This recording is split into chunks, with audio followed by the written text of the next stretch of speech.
My hands were shaking as I adjusted my Armani tie in the back of the limousine. Not from nerves about the supposed business lunch. I closed billion-dollar deals without breaking a sweat. No, I was terrified because a man sitting beside me had a gun pressed against my ribs beneath his jacket, and he'd made it crystal clear what would happen to my wife and daughter if I didn't cooperate. "Remember, Marcus," he whispered with that same professional smile he'd worn for 3 years as my head of security. "You're meeting with an overseas investor. One wrong move, one signal, and your little girl never makes it home from school." I'm Marcus Chun, CEO of Chun Technologies, worth $4.3 billion. And right now, none of it mattered. We entered Bellissimo, the most exclusive restaurant in Manhattan. I'd eaten here hundreds of times, always felt at home among the crystal chandeliers and floor-to-ceiling windows overlooking Central Park. Today, it felt like a cage. The maitre d' seated us at my usual corner table. Everything appeared normal. The soft classical music, the murmur of business deals being made, the scent of truffle risotto wafting from the kitchen. But nothing was normal. Not with David's weapon trained on me beneath the white tablecloth. "Good afternoon, gentlemen. I'm Maya, and I'll be taking care of you today." I looked up and my heart stopped. The waitress standing before us was using sign language as she spoke, her hands moving gracefully through the air. A small pin on her uniform read, "I'm deaf." I read lips and sign. David hadn't noticed. He was too busy scanning the restaurant, ensuring no one was paying us undue attention. For the first time in 6 hours of captivity, I felt a spark of hope. My sister was deaf. I'd learned ASL as a child, became fluent over the years. And David had no idea. "We'll start with the Chateau Margaux," David said smoothly, playing his role perfectly. "Mr. Chun is celebrating a major acquisition today." Maya smiled, nodded, writing on her pad. But I saw her eyes, intelligent, observant, missing nothing. She caught the tension in my shoulders, the way I held myself rigid. When David turned slightly to motion for water, I made my decision. My hands moved quickly, deliberately, forming signs I prayed she'd understand. Danger. Gun. Help. Maya's pen froze. Her eyes widened almost imperceptibly. She'd understood. But then David turned back, and I watched something terrible happen. Maya's hand trembled, her notepad slipping slightly. David's eyes narrowed. "Everything all right, sweetheart?" he asked, his voice carrying an edge that made my blood run cold. Maya recovered quickly, signing and speaking simultaneously. "Yes, sorry. Just, you both have excellent taste in wine." She walked away, and I couldn't tell if I just saved my life or ended it. David leaned in close, his breath hot against my ear. "What did you just do, Marcus?" My mind raced as David's question hung in the air like a blade. I forced my expression to remain neutral, casual, even though my heart was hammering so hard I was sure he could hear it. "Nothing," I said, keeping my voice steady. I was just stretching my fingers. Arthritis acting up. David's eyes bored into mine for what felt like an eternity. Finally, he leaned back, but his hand never left the gun. "Your family's safety depends on your behavior, Marcus. Don't forget that." How could I? Every minute of the past 6 hours, I thought of nothing else. Sarah, my wife of 15 years, probably making her famous lasagna right now, completely unaware. And Emma, my 8-year-old princess, in her 3rd grade classroom learning about fractions. David had 2 men watching them. One mistake, and I couldn't finish that thought. Maya returned with our wine, her professional composure restored. She poured with steady hands, but I noticed she positioned herself slightly more toward my side of the table. She was giving me an angle. "Have you decided on your entrees?" she asked, her voice perfectly pleasant while her hand signed as she spoke. David ordered the filet mignon, barely looking at her. His attention was split between me and the restaurant entrance, watching for threats. He was a professional. After all, for 3 years, he'd been the one protecting me from dangers. The irony was suffocating. When it was my turn to order, Maya's eyes met mine. There was a question there, a silent inquiry. She wanted to know more, but couldn't ask. "Not here," Not now. I cleared my throat. The C bass, please. And then, while pretending to adjust my napkin, I signed quickly beneath the table where David couldn't see. Family threatened. 2 guards watching them. Can't run. Maya's hand tightened almost imperceptibly on her notepad. She understood. This wasn't just about me. This was about innocent lives hanging in the balance. She signed back, her movement small, contained her midsection, as if she were simply adjusting her apron. Police? I gave the slightest shake of my head. David had been explicit. The moment I see a cop car, the moment I even suspect you call for help, your family dies. I have men ready, Marcus. They won't hesitate. Maya processed this information. I watched her mind work behind those intelligent brown eyes. She was younger than I'd initially thought, maybe late 20s, but there was something remarkably composed about her. Something that suggested she'd faced challenges before and overcome them. "I'll put your orders in right away," she said aloud, then signed one more message before turning away. "Trust me." 2 words. That's all she gave me. 2 words that either meant salvation or disaster. David watched her go, then turned back to me with that corporate smile that fooled everyone for years. "Let's discuss the transfer code, shall we? You're going to give me access to the offshore accounts. All of them." This was it. This was what he'd wanted all along. $300 million in untraceable funds, accumulated over a decade of strategic investments. Money that was supposed to be Emma's trust fund, her future.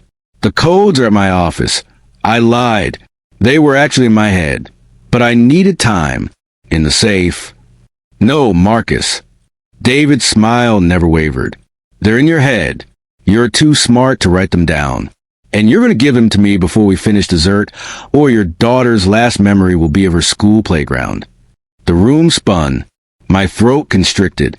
Through the haze of fear, I saw Maya at the service station, talking urgently with an older man in a manager's uniform. He glanced our way, then quickly looked away. Was she helping? Or had I just signed my family's death warrant? David pulled out his phone, showing me the screen. It was a live feed.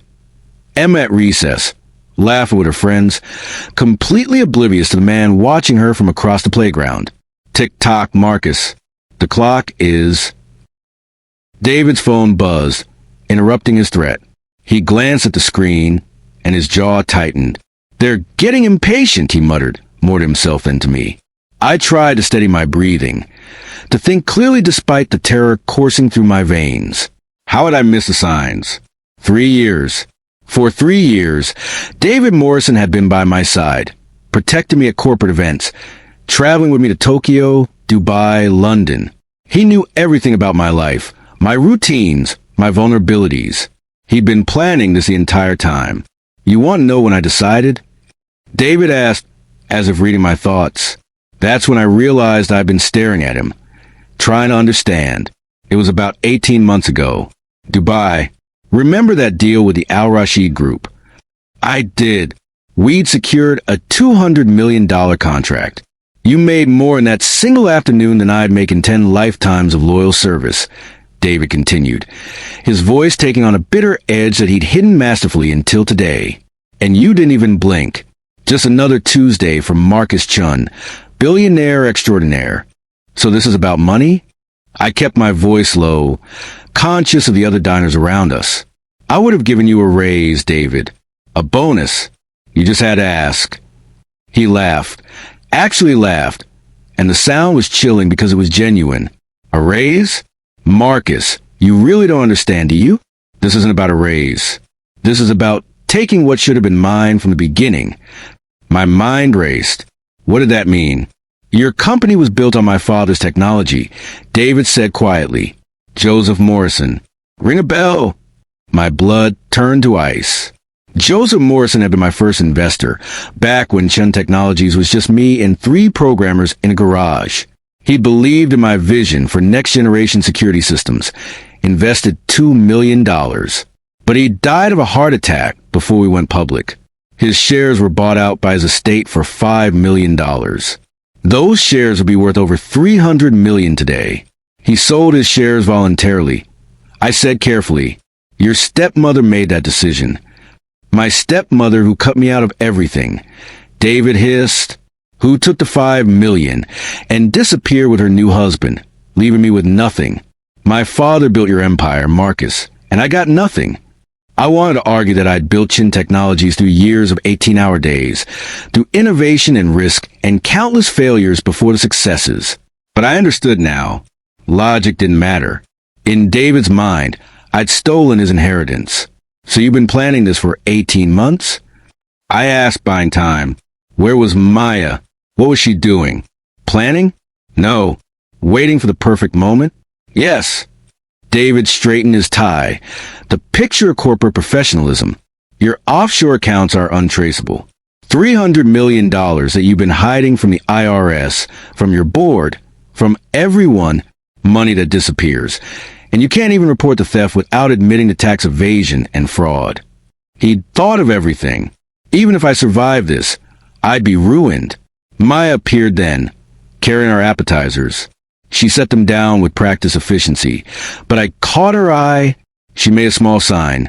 5 minutes. 5 minutes until what? What could possibly happen in 5 minutes? David didn't notice. He was checking his phone again, reviewing the live feeds of my family. Sarah had just pulled into our driveway. Emma would be home from school in 2 hours. The codes, Marcus, David said, cutting into his bruschetta. Let's start with the Cayman account. I had to give him something. Had to keep playing along. But the moment I gave him those codes, the moment he had what he wanted, what reason would he have to keep my family alive? To keep me alive? There's a verification process. I lied. 2-factor authentication. I need my phone. No phones. David's smile was sharp. Nice try. Give me the base codes. We'll handle verification later. My mouth went dry. I was running out of options, running out of time. I looked toward the kitchen, desperate for any sign of Maya, of help, of hope. That's when I saw him. Through the kitchen service window. A man in a dark suit, definitely not restaurant staff, speaking urgently into a radio. David saw him too. His entire body went rigid. What did you do?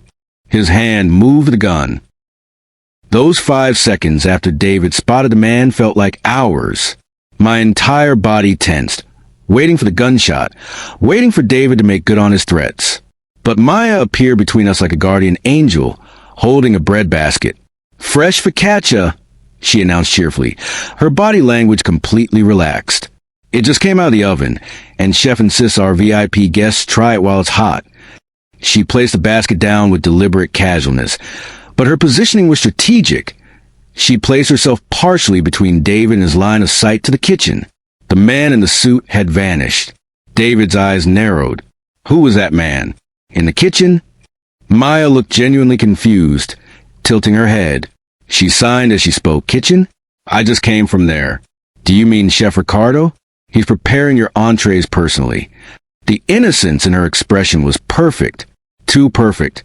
I realized Maya wasn't just intelligent. She was an exceptional actress. But David was a trained security professional, paranoid by nature and experience. The man in the dark suit, David pressed. Don't play dumb. Maya's face brightened with recognition.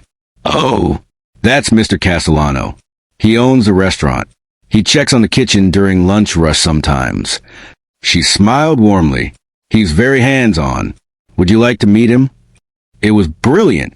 She'd explain away the suspicious presence without hesitation, offered transparency, removed the threat. I watched David's tension ease fractionally. He'd seen what he wanted to see, a wealthy restaurant owner checking his investment. Nothing more. That won't be necessary, David said, but his hand remained near his weapon.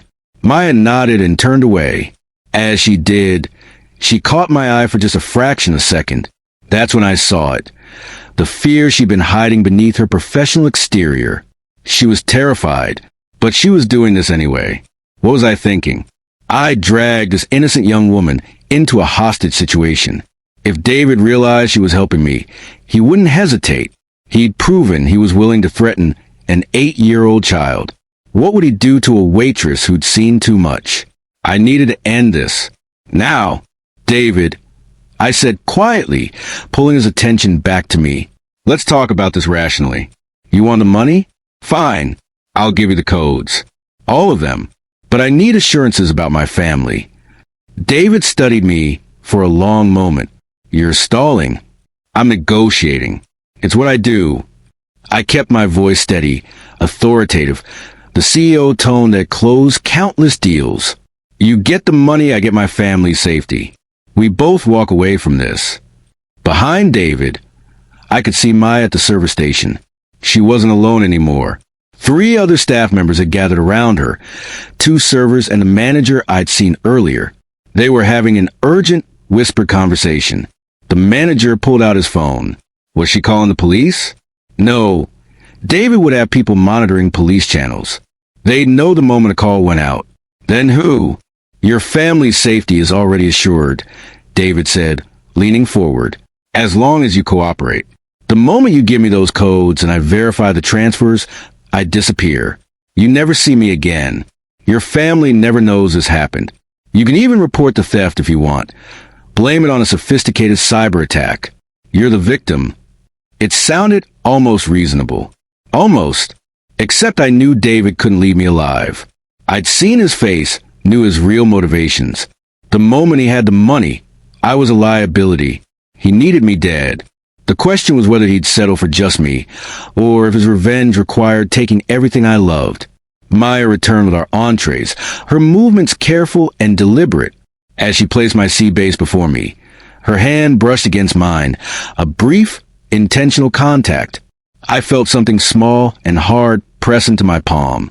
A key card. Hotel room key. She signed quickly while speaking aloud about the preparation of our meals. Help coming. Stall. Room 412. Room 412? This restaurant was ground floor. There was a hotel above it, the Bellissimo Hotel, connected by a private elevator near the restrooms. David was watching the entrance again. Maya had given me an escape route.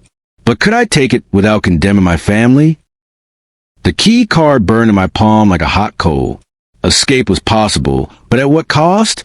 I thought about Emma, remember the morning she was born, how I'd held her tiny hand and promised I'd always protect her. That promise felt like a noose around my neck now. You're thinking too hard, Marcus, David observed, cutting into his fillet. Bad sign. Usually means you're planning something stupid. He wasn't wrong, but he also didn't know everything. What David didn't know was that I'd been preparing for betrayal for over a year. Not from him specifically. I trusted David with my life. But from someone, when you're worth billions, paranoia isn't a character flaw. It's survival instinct. 6 months ago, I'd implemented what I called my dead man switch. If I didn't check it with my attorney, Gerald Hoffman, by 6 p.m. every business day with a specific code phrase, he was authorized to implement emergency protocols.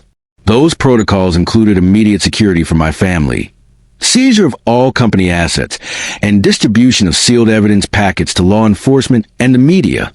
I glanced at my watch. 2:47 p.m. I had 3 hours and 13 minutes. David saw me check the time. Somewhere you need to be? Just calculating how long this charade continues. I said, you want the codes? Let's finish this. First account, Cayman Islands, RBS International. Account number starts with 8,847. I began rattling off numbers, real account information, mixed with subtle changes that would trigger security freezes. David pulled out his phone, typing rapidly. He'd need to verify each account, which would buy me time. But as I spoke, my mind was elsewhere. I was remembering the last piece of information David didn't have. The reason my offshore accounts were so carefully hidden wasn't just tax avoidance. It was something much more dangerous. 2 years ago, I discovered that Chun Technology security systems were being used by a foreign government to conduct surveillance on American citizens. Not through any fault in our technology, but through a backdoor installed by someone inside my company. I've been gathering evidence ever since, building a case against the individuals involved. One of those individuals was David's father. Joseph Morrison hadn't died of a heart attack. He'd committed suicide when he realized I'd discovered what he'd done. The guilt, the shame, the knowledge that he betrayed his country for money. It had destroyed him. I kept this information secret to protect David, who'd been innocent in all of it. I'd made sure he got a job, a future, a chance to be better than his father. And this was my reward. Marcus, are you listening? David's sharp voice cut through my thoughts. I asked about the verification codes.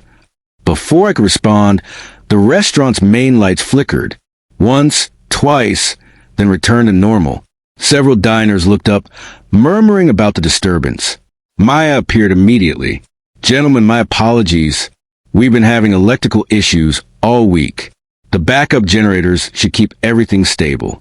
She was signing as she spoke, but this time her message was different. Police outside. Back exit. 3 minutes. Police? No, that couldn't be right.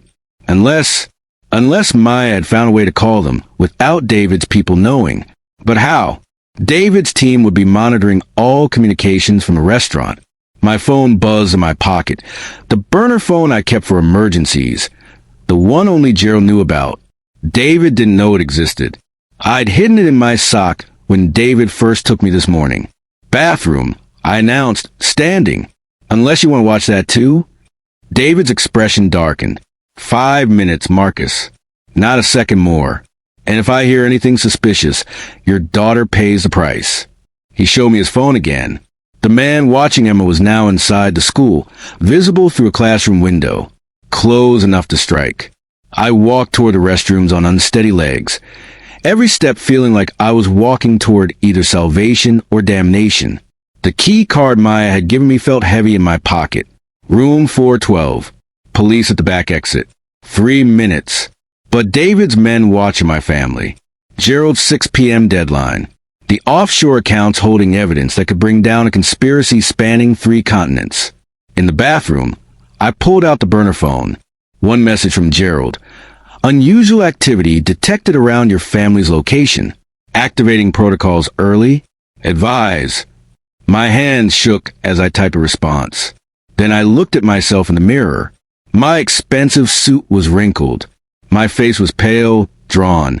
I looked like what I was, a man who'd run out of options. Except I hadn't. Not quite. I turned on the faucet full blast to mask any sound, then whispered into the phone. Gerald, remember the Morrison files. I had 90 seconds left before David came looking for me. The burner phone was already back in my sock. Gerald's response memorized and deleted. Morrison files ready. Family extraction team mobilizing. Give me 20 minutes. 20 minutes. I just needed to survive 20 more minutes. But as I reached for the bathroom door, it opened. Maya slipped inside, moving quickly, her eyes darting back toward the dining room. What are you? I started to sign, but she cut me off. Her hands moved in rapid, urgent signs. No police yet. That was misdirection. Real plan is different. Hotel room 412, my manager's office. Security cameras, direct line to NYPD that bypasses normal channels. But we need David away from sight of exits. I stared at her in amazement. She bought me time to lie, created a backup plan, and was coordinating a rescue operation all while serving lunch. Why are you doing this? You could be killed. Maya's expression softened for just a moment. Her sign slowed, became more personal. My little brother was taken hostage 3 years ago. Robbery at his workplace. No one helped because they were too afraid. He died because people looked away. The pain in her eyes was raw, real. This wasn't just about helping a stranger. This was about the help her brother never received. I'm sorry, I signed. Don't be sorry. Survive. Her hands moved quickly again. Your family, where are they? I told her about Sarah and Emma, about David's men watching them. Maya's jaw tightened. Phone, she signed. I showed her the burner. Her eyes widened. She hadn't known about it. I quickly explained about Gerald, about the protocols, about the 20-minute deadline I just set in motion. Maya pulled out her own phone, typed something rapidly. My cousin works private security. Sending him to your family's location now. He's 10 minutes away. David will know. David is monitoring official channels and your known contacts. Random civilian cousin doing a wellness check. Invisible. She was right. I felt a surge of hope, followed immediately by crushing fear. If this goes wrong, then we both die, and your family still has a chance with your lawyer friend's protocols. Maya checked her watch. But it won't go wrong. Trust me, I've dealt with dangerous men before. There was a story there, something dark in her past that had taught her how to read threats, how to react under pressure. But there was no time. 30 seconds before he comes looking, Maya signed. Return the table. Order dessert. Make him comfortable. I'll create distraction in 10 minutes. When lights go out, you run. Hotel elevator behind the wine display. Staff key unlocks it. She pressed another key card into my hand. This one for the elevator. What about you? I signed. I'll be fine. I do this, then I quit. Been wanting to quit anyway. She smiled, and for a moment, she looked younger, less burdened. Manager's a creep. Despite everything, I almost laughed. Here we were, planning an escape from an armed hostage situation, and she was thinking about her terrible boss. Maya opened the door, checked the corridor. Clear. She turned back one more time. Your daughter's name is Emma.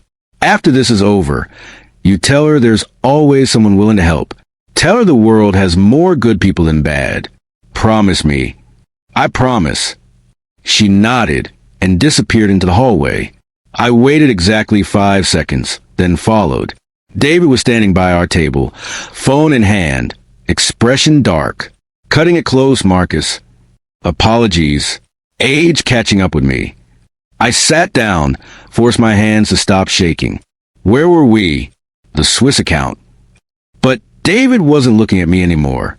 He was looking at his phone, at something that had just appeared on his screen. His face went pale. What? I asked, genuine concern mixing with fear. My man at your daughter's school. He just went offline. David's eyes snapped to me, full of suspicion and rage. What did you do? I had no idea what had happened. Had Gerald's team arrived already? Had Maya's cousin somehow reached the school? Or had something gone terribly wrong? I've been sitting here with you, I said carefully. How could I have done anything? David's phone rang. He answered it immediately. Talk to me. I watched his expression change as he listened. Confusion, then anger, then something worse. Fear. How many? He paused. Where did they come from? I don't care what they claim to be. They're not. What do you mean you lost visual? He ended the call and looked at me with new understanding in his eyes. You called someone. Before I took you this morning, you had a contingency plan. It wasn't a question. And lying would only make things worse. I always have a contingency plan, David. It's how I've survived this long in business. Then you just killed your family. The lights went out. The restaurant plunged into darkness. Emergency lighting flickered on 3 seconds later, bathing everything in eerie red. Screams erupted from startled diners. Chairs scraped. Someone dropped a plate. Perfect chaos. I didn't hesitate. The moment the lights died, I lunged sideways out of my chair, away from David's gun. My hand found the wine display Maya had mentioned, an ornate wooden structure filled with bottles worth thousands of dollars. Behind it, exactly as promised, was a small elevator door marked Staff Only. Marcus. David's roar cut through confusion. I heard him moving, heard other diners shouting at him to watch where he was going. My hands fumbled with Maya's key card. Come on, come on. The elevator dinged softly. The door slid open. A gunshot exploded in the enclosed space. The bottle of wine 3 inches from my head shattered, spraying aged Bordeaux across my face. Diners screamed louder. Someone yelled about calling 911. I threw myself into the elevator and slammed the button for the 4th floor. The doors began to close, too slowly, far too slowly. Through the narrowing gap, I saw David fighting to the panicked crowd, his weapon now visible, a professional facade completely abandoned. Our eyes met for one terrible second. This isn't over, he mouthed. The doors closed. The elevator ascended. I collapsed against the wall, heart hammering, breath coming in gasps. My hands were shaking so violently I could barely hold the key card for room 412. I'd made it. I'd escaped, but my family was still in danger. The elevator opened onto a quiet hallway. Elegant carpet, soft lighting, the hushed atmosphere of an expensive hotel. Room 412 was 3 doors down. I ran, not caring who saw me, not caring about anything except reaching that phone line Maya had mentioned. The key card worked. I burst into what was clearly not a hotel room, but an office. The manager's office, as Maya had said. Security monitors lined one wall, showing multiple views of the restaurant below. On the screens, I could see chaos. David was being restrained by 2 large men in suits. Hotel security? Probably. Other diners were flooding toward the exits. And there on one screen was Maya. She was talking urgently to a police officer who just arrived. Even from this angle, I could see her hands moving in sign language as she explained the situation. A landline phone sat on the desk, its base labeled Direct NYPD. I grabbed it. This is Marcus Chun, CEO of Chin Technologies. I'm at the Bellissimo restaurant. There's an armed hostage situation. The gunman has accomplices watching my family at. Mr. Chun. The dispatcher's voice was calm but urgent. We're already aware. We have units en route to your home and your daughter's school. A Gerald Hoffman called in a code black about 4 minutes ago. Gerald, my brilliant, paranoid attorney who'd probably been monitoring my location all day. Are they safe? My voice cracked. My wife and daughter, are they safe? Units just arrived at both locations. Stand by. The longest 10 seconds of my life passed in silence. Mr. Chun, your family is secure. 2 men have been detained near your home, one at the school. Your wife and daughter are unharmed and are being moved to a secure location. I sank into the office chair, relief so overwhelming I thought I might be sick. Thank you. Thank God. Mr. Chun, we need you to stay where you are. Officers are coming up to your location now. The suspect downstairs is in custody, but we need to ensure there are no additional threats. The door burst open. I spun, expecting police, but it was Maya. Her professional composure had cracked. Her hair was disheveled, her uniform wine-stained, her hands shaking. But she was smiling. Your family? She signed quickly. Safe, I signed back. Because of you. You saved them. Maya's smile widened. Then her legs seemed to give out, and she sat down hard on the floor, back against the wall. The adrenaline was wearing off. I realized she'd been operating on pure courage and determination, and now that it was over, the crash was hitting. I sat down beside her. 2 people who'd been strangers an hour ago, now bonded by the strangest, most terrifying experience of my life. Why did you really help me? I asked aloud, knowing she could read my lips. The truth. Maya was quiet for a moment. Then her hands moved slowly. Because I could. Because I speak a language she didn't understand. Because someone has to stand up when they see evil. And because... She paused, then finished. Because you looked at me like I was a person, not a disability. First time in weeks. Police officers flooded into the office before I could respond. They separated us, started asking questions, began the long process of taking statements. Through it all, I kept thinking about Maya's words. I'd looked at her like she was a person, and she'd saved my life for it. The police separated us for questioning, but I could still see Maya through the office's glass partition. A female detective was taking her statement, and Maya's hands moved rapidly as she explained everything. She looked exhausted but composed, stronger than I'd given her credit for. Mr. Chun, we need you to focus, Detective Rodriguez said, pulling my attention back. Tell us everything from the beginning. I did. I told them about David taking me at gunpoint that morning from my penthouse. How he detailed his father's story, his twisted logic about being owed my fortune. How he'd threatened my family. The offshore accounts. Rodriguez said carefully, Mr. Chun, we're going to need to discuss those. I know. And I did. But that was a problem for tomorrow. Today I was alive. My family was alive. That's all that mattered. Rodriguez's radio crackled. Detective, we have a situation in the holding area. We rushed downstairs to find chaos in the restaurant's back office where David was being held. He was screaming, fighting against his restraints, spittle flying from his mouth. You think this is over? David's eyes found me through the crowd of officers. You think you won? Your company is built on my father's theft, my father's betrayal, and you covered it up. You protected your precious empire while he rotted in a grave with his secrets. The room went silent. Every eye turned to me. Detective, I said quietly, I need to show you something. I pulled out my phone, my real phone, the one David had let me keep because he'd checked it and found nothing incriminating. But there was a hidden partition, encrypted files I'd been maintaining for 2 years. Joseph Morrison didn't just invest in my company. I said, loud enough for David to hear. He helped a foreign intelligence service install surveillance backdoors in our security systems.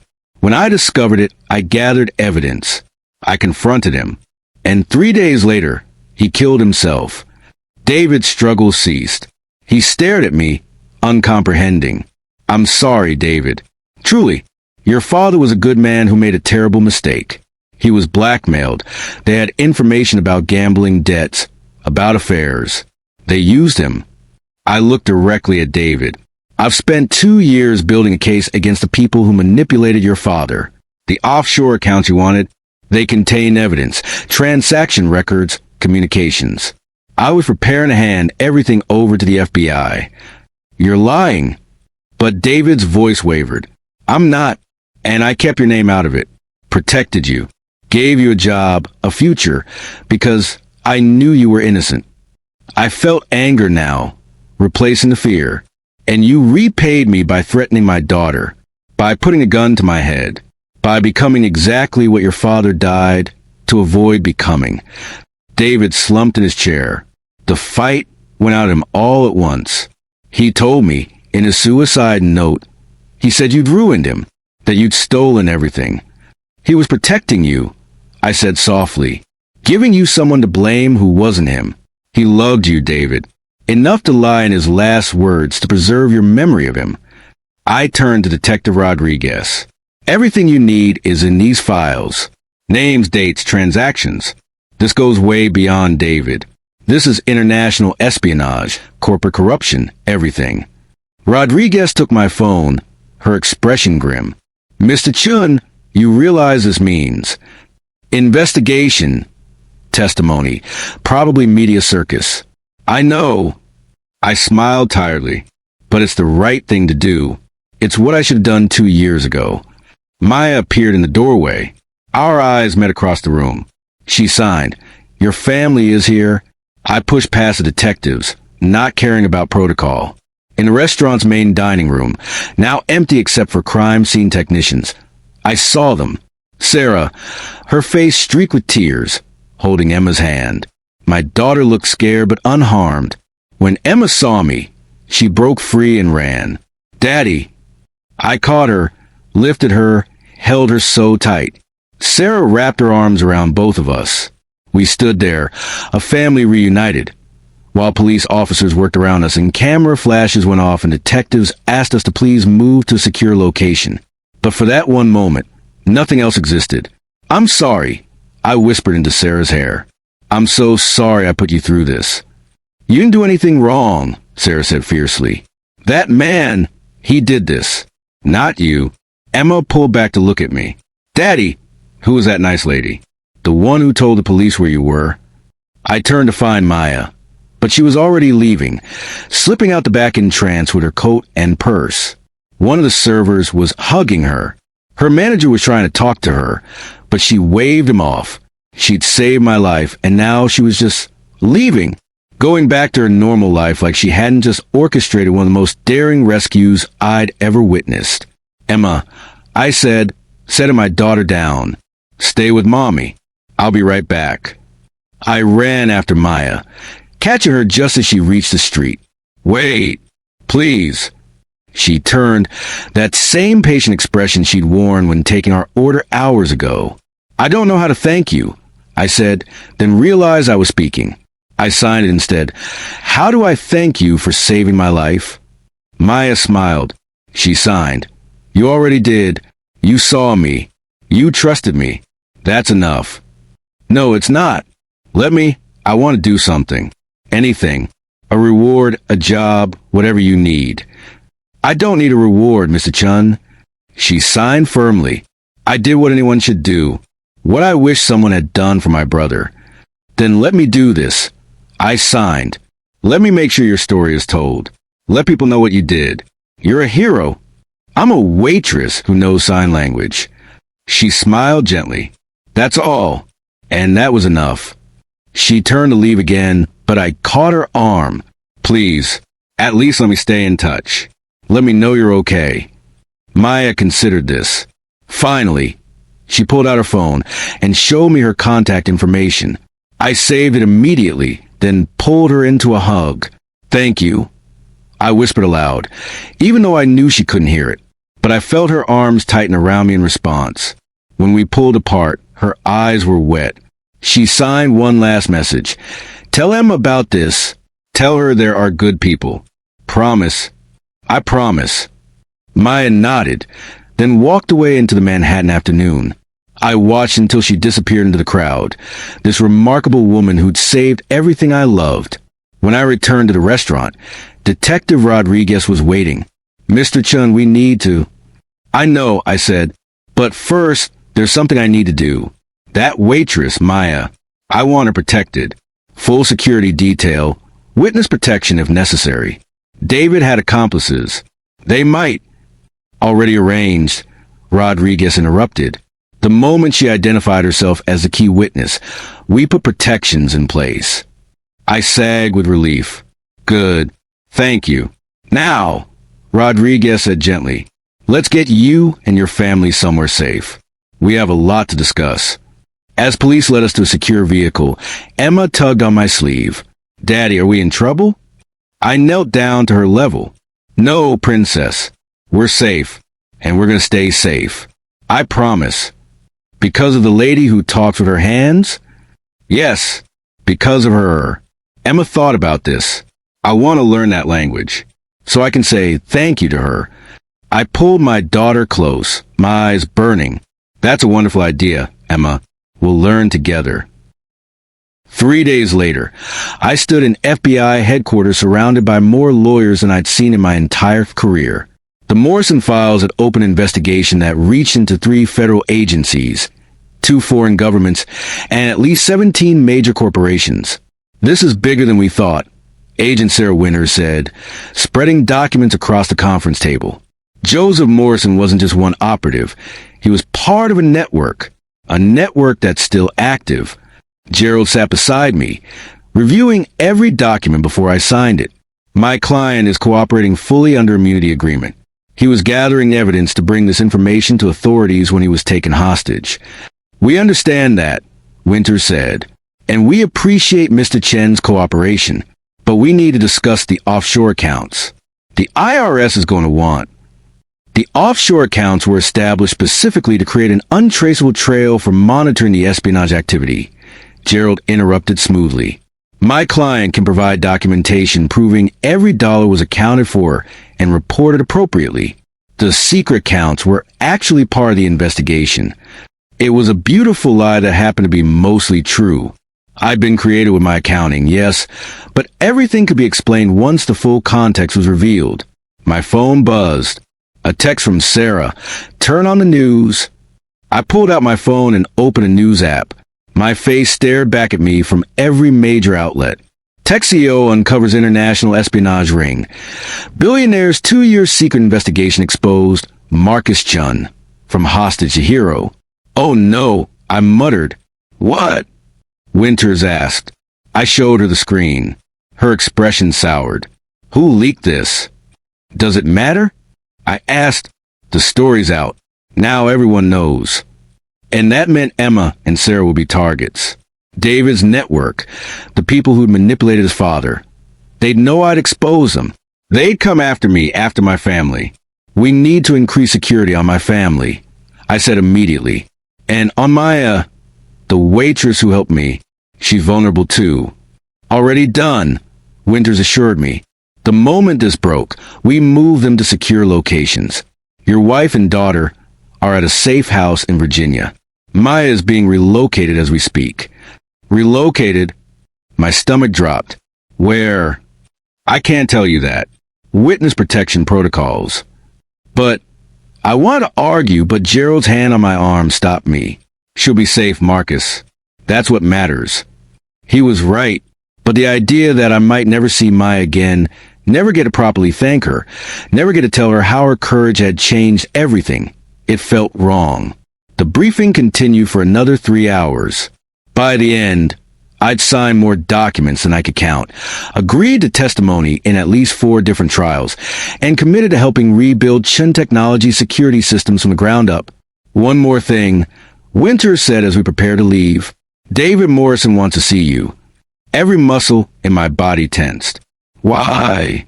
He says he has information about the network, about threats to your family. Winters' expression was grave.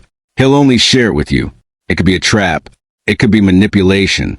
But if there was even a chance David knew something that could protect Emma and Sarah, I'll see him.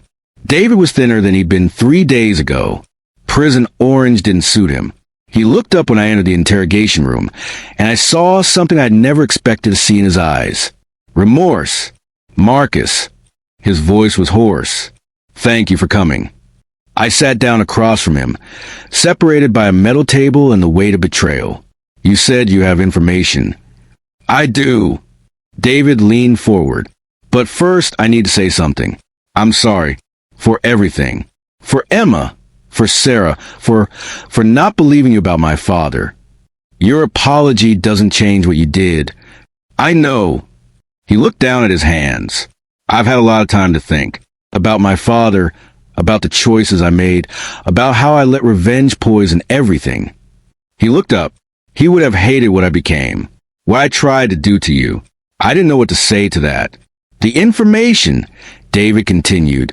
My father kept a second set of files, hidden in a storage unit in Queens.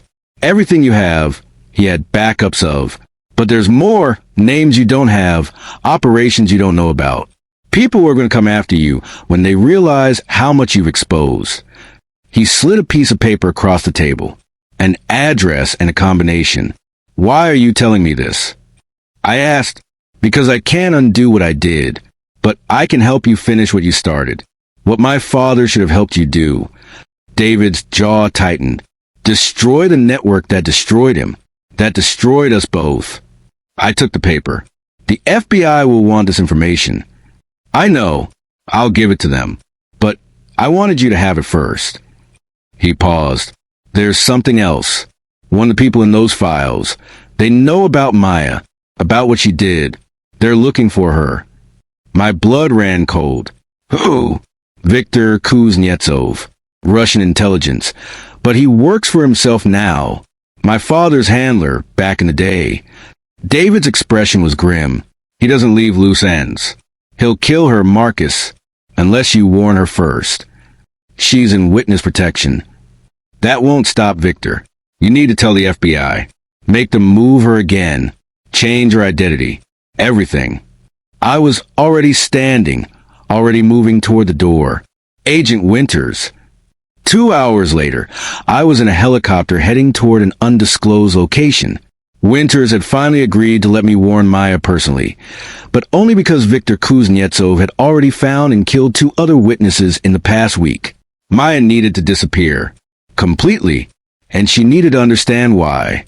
The helicopter landed on the roof of a building in what looked like rural Pennsylvania. Winters led me inside, through security checkpoints, down corridors that all looked the same. Maya was in a small apartment, packing. She looked up when I entered, surprise and concern crossing her face. Mr. Chen, what are you doing here? I explained everything. David's information, Viktor Kuznetsov, the danger she was in. Maya listened carefully, her expression growing more serious with each word. When I finished, she sat down heavily on the couch. So I have to disappear. Completely. I'm sorry, I said. If I hadn't involved you. Stop. Her signs were sharp. I chose to help. I'd do it again. But... She looked around the generic apartment. I have a life. A family. Friends. And now I have to leave it all behind. The FBI will help you establish a new identity. You'll be safe. But I won't be me. Maya's eyes glistened. I'll be whoever they make me. A name on fake documents. A person who never existed. I sat down beside her. I know it's not fair. I know I'm asking you to give up everything. But you saved my life, Maya. Let me save yours. She was quiet for a long moment. Then, your daughter, Emma, you promised you'd tell her about this. That there are good people. I will. I have. Tell her one more thing for me. Maya's hands moved slowly. Tell her that being brave isn't the same as being fearless. Tell her I'm terrified right now. But I'd still do it all again, because doing the right thing matters more than being comfortable. I'll tell her. Maya nodded. Then she pulled me into a hug. Thank you, Mr. Chun, for seeing me, for trusting me, for giving my brother's memory meaning. When we pulled apart, I saw Agent Winters waiting in the doorway. It was time for me to leave. Wait, Maya signed. She pulled out her phone and typed something, then showed me the screen. An email address, encrypted, anonymous, but a way to stay in contact. For after, she signed, when it's safe. So you can tell me how Emma is doing. I memorized the address, then nodded. I will. I promise. As the helicopter lifted off, I watched the building grow smaller below us. Somewhere in there, Maya was beginning her new life as someone else. A hero the world would never know about. But I would know. Emma would know. And that would have to be enough. 6 months later, I stood in front of Chin Technologies headquarters with a completely different view of what success meant. The building looked the same, glass and steel reaching toward the sky, but everything inside had changed. Emma tugged on my hand. Daddy, is she here yet? Not yet, Princess. Be patient. Today was a grand opening of the Chin Foundation, a non-profit dedicated to supporting deaf education, sign language programs, and helping victims of violent crimes. It was my way of honoring Maya, even if she could never be here to see it. The FBI had shut down the espionage network. Viktor Kuznetsov was arrested in Berlin. David Morrison had testified against 17 co-conspirators and was serving a reduced sentence in minimum security.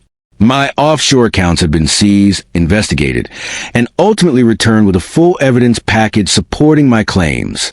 I'd lost nearly $40 million in legal fees and settlements, but I'd kept my company, my reputation, and most importantly, my family. Sarah approached a woman I didn't recognize, mid-30s, auburn hair, professional dress. Marcus, this is Jennifer Walsh. She's with the Deaf Community Center. I shook Jennifer's hand, but something about her eyes seemed familiar. She signed as she spoke. Mr. Chun, on behalf of our community, thank you for this foundation. What you're doing will change countless lives. There was something in the way she signed, a particular flow, a specific rhythm I'd seen before. My eyes widened. Maya, Jennifer, Maya, smiled. New name, new hair, new city, but same person. Her signs continued. Agent Winters said it was safe enough for one visit. To see what you built. What we built. You look different. That's the point. But her smile was genuine. Victor is in prison. The network is broken. I can have pieces of my old life back. Carefully, quietly. Emma had been watching our exchange with fascination. Now she stepped forward and signed, slowly, carefully, the way we'd been practicing for months. Thank you for saving my daddy. Maya's eyes filled with tears. She knelt down at Emma's level and signed back. Thank you for having such a brave father. Miss Walsh, Emma continued and signed. Will you tell me about being brave? About doing the right thing even when you're scared? Maya looked up at me, questioning. I nodded. I'd love to, Maya signed. The foundation opening was a success. We announced partnerships with 15 schools, funding for sign language programs in 50 cities, and scholarships for deaf students pursuing STEM careers. The media coverage was extensive, but I'd made sure the focus stayed on the cause, not on me. That evening, after the crowds had gone and the cameras had left, a small group gathered in my home. Sarah, Emma, Gerald, Agent Winters, and Jennifer Walsh, who was Maya but couldn't be called Maya in public. I want to propose a toast, I said, raising my glass. To the people who save others without expecting recognition. To the quiet heroes who speak volumes in silence. And to second chances for all of us. We drank. Emma, with her juice box, mimicked our gesture seriously. There's one more thing, I said, looking at Maya. The Foundation's first scholarship recipient. Full ride any university. Complete support through graduation. Guaranteed position at Chin Technologies if she wants it. I handed Maya an envelope. She opened it, read the contents, and her hand flew to her mouth. The recipient is you, I said. However you want to use it. Finish your degree, start over, whatever you need. And when you're ready, there's a position waiting for you. Director of Community Outreach. If you want it. I can't. Maya started to sign, but I interrupted. You can. You already did the hard part. You saved a stranger's life. Everything else is easy compared to that. Maya looked at Sarah, who nodded encouragingly, then at Emma, who was watching with wide eyes. Okay, Maya signed. Yes, thank you. Later, after everyone had left except Maya, I found her standing in my home office, looking at the photos on the wall. Pictures of Emma at various ages, Sarah and me on our wedding day, the Chun Technologies team at our first product launch. You have a beautiful life, she signed. I almost lost it. I signed back. Without you, none of this would exist anymore. Without you trusting me, I couldn't have helped. Maya turned to face me. We saved each other, Mr. Chun. That's what I've realized. You gave me purpose when I was lost. I gave you hope when you were desperate. We were both exactly where we needed to be. Call me Marcus. Please. Maya smiled. Marcus. That feels strange. For 6 months, you've been that CEO in my head. And you've been the woman who saved my life and mine. I paused. Thank you, Maya. Not just for what you did that day, but for showing me what real courage looks like. For reminding me what matters. What matters, she signed. This. I gestured to the photos, to the house, to everything. Family, trust, using what you have to help others. I spent years building an empire, but I never thought about building a legacy. You changed that. Maya was quiet for a moment. Then, your daughter asked me something today. She asked if I was still scared. What did you tell her? I told her I'll probably always be a little scared. But fear isn't the enemy. Letting fear stop you from doing what's right. That's the enemy. Maya looked at me directly. I told her I learned that from her father. From me? You were terrified that day. I could see it in your eyes. But you still tried to help me understand. Still tried to protect your family. Still kept fighting even when it seemed hopeless. Her signs were emphatic. That's real bravery. Not the absence of fear, but the refusal to let it win. We stood there in comfortable silence. Two people who'd been strangers and were now forever connected by the most extraordinary day of our lives. I should go, Maya signed eventually. Agent Winters wants me back before midnight. Protective custody protocols. When will I see you again? I start at the Foundation next month. Jennifer Walsh, Director of Community Outreach, reporting for duty. She smiled. And maybe someday when it's completely safe, I could be Maya again, at least with friends. You have a friend. I signed. Always. Maya hugged me one last time, then left. I watched in the window as her car pulled away.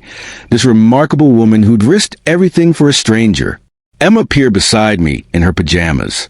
Is Miss Walsh really Miss Maya? I knelt down beside my daughter. She is. But that's a secret we have to keep her safe. Can you do that? I can keep secrets. Emma thought about this. Daddy, when I grow up, I want to be brave like her. You're already brave, princess. How? You learn a whole new language just to say thank you to someone. That takes courage too. A different kind, but just as important. Emma considered this. Then, Daddy, can we learn more sign language? So we can talk to more people like Miss Maya? I pulled my daughter close, my heart full. Yes, we'll learn together. And we'll use it to help people. That's what the Foundation is for. To make sure everyone can communicate. Everyone can be heard. Everyone can be seen. Like you saw Miss Maya? Exactly like that. 1 year later, the Chun Foundation had grown beyond my wildest expectations. We'd trained over 5,000 people in basic sign language, funded programs in 200 schools, and helped countless deaf individuals access education and employment opportunities. Maya, still Jennifer Walsh to most of the world, had become the foundation's heart and soul. She recruited other deaf professionals, built partnerships with organizations I'd never heard of, and transformed my initial vision into something far greater than I could have created alone. David Morrison had been released early for good behavior and cooperation. He'd reached out once, a letter that simply said, "Thank you for giving me a chance to do one right thing. I hope it's enough." I'd written back, offering him a position in the foundation when he was ready. He'd declined, saying he needed to find his own path. I understood. The espionage network had been completely dismantled. 17 people were in prison. The security systems had been completely overhauled. Chun Technologies had emerged stronger, more ethical, more conscious of its impact. But the biggest change was personal. I'd learned that true wealth wasn't measured in billions, but in moments. In Emma signing good morning to me, in Sarah smiling when she saw me spending more time at home, in Maya's texts about her students' progress, in being seen and in seeing others. On the Foundation's 1-year anniversary, we held a small celebration. Just the team, our partners, the people who made everything possible. Maya gave a speech in sign language, translated simultaneously for the hearing attendees. "A year ago," she signed, "I was a waitress who spoke a language most people didn't understand. Today, I'm part of a movement changing the world. That transformation didn't happen because of money, though money helps. It happened because someone saw me, really saw me, and trusted me with something impossible." She looked directly at me. Marcus Chin taught me that being seen is a gift you give others. And today, we're giving that gift to thousands. To everyone who's ever been invisible because they communicate differently. To everyone who's ever been dismissed because they're different. The room erupted in applause and signing, hands waving in the air, the deaf community's way of showing appreciation. Emma, now 9 years old and fluent in ASL, signed to me, "I'm proud of you, Daddy." I signed back, "I'm proud of you too, Princess." And proud of Miss Jennifer. And proud that we get to do this together. Do what? Change the world. One conversation at a time. That night, after everyone had left, I stood in the Foundation's main hall, looking at the wall we'd dedicated to silent heroes. People throughout history who'd made differences without recognition. Maya's photo was there, though under her new name with the simple caption, "She saw what others missed." My phone buzzed. A text from an encrypted number I recognized. "Thank you for everything. For giving me my life back. For making my brother's memory mean something. You're a good man, Marcus Chun. The world needs more like you. M." I typed back, "The world needs more people like you. Thank you for teaching me what true courage looks like. Thank you for saving my family. Thank you for being exactly who you are. M." The response came quickly. "Same to you. Now stop getting sentimental and go hug your daughter. That's what matters." I smiled, pocketed my phone, and went home. Emma was waiting up, reading a book about deaf astronauts. "Daddy, did you know there was a deaf astronaut?" "I did not know that. There was..." And Miss Jennifer said, "Maybe someday I could work in space. Even though I'm not deaf, I could help deaf astronauts communicate with everyone else." You could do anything you want, Emma. I want to help people, like you and Miss Jennifer do. I sat beside my daughter, wrapped my arm around her shoulders. "Then you will, and you'll be amazing at it. Because I'm brave? Because you're kind. Bravery and kindness together, that's unstoppable." Emma thought about this and signed, "I love you, Daddy." I signed back, "I love you too, Princess." And in that moment, signing with my daughter in the quiet of our home, I realized something profound. That day at the restaurant, the worst day of my life, had also been beginning of the best part of my life. Because Maya had seen me. Because I'd seen her. Because two strangers had trusted each other in an impossible moment. And everything had changed. The billionaire CEO who thought success meant dollars and deals had learned a different truth. Success is measured in the lives you touch, the people you see, the courage you inspire in others. I'd started that day thinking I had everything. I'd almost lost it all. And I'd gained something infinitely more valuable than anything I'd ever owned. Purpose, connection, understanding. The knowledge that in a world full of noise, sometimes the most important messages are the ones spoken in silence.